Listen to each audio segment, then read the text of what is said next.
سلام بچه‌ها، خوش اومدید. بعد از مدت ها ما برگشتید و امروز جای من ایلیا برعکس شده. ایلیا قرار پارم کنه. خب بابام جان، از یک تا سه کدوم؟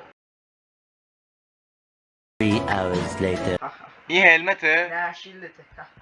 دادا این چست بلیت بودیم. خب نه من آقا ایلیا گوکاره نکن، به ما اعتماد بده.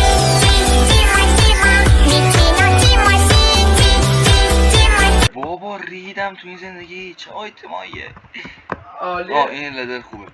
خب حالا وایسا، الان ما باید بریم جایی. الان تیپیت میکنم، نگاه.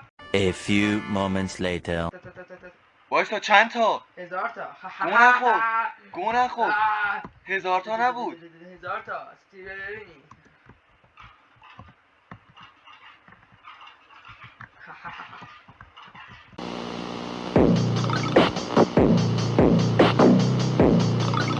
بچه ها من چرا تو کسافت از صبح ماب داره میاد سمتت. یا علی وای آی شرایطی دارم، امکان نداره 1000 تا بوده باشه. یعنی از بین 3 تا من گفتم اینها عوضی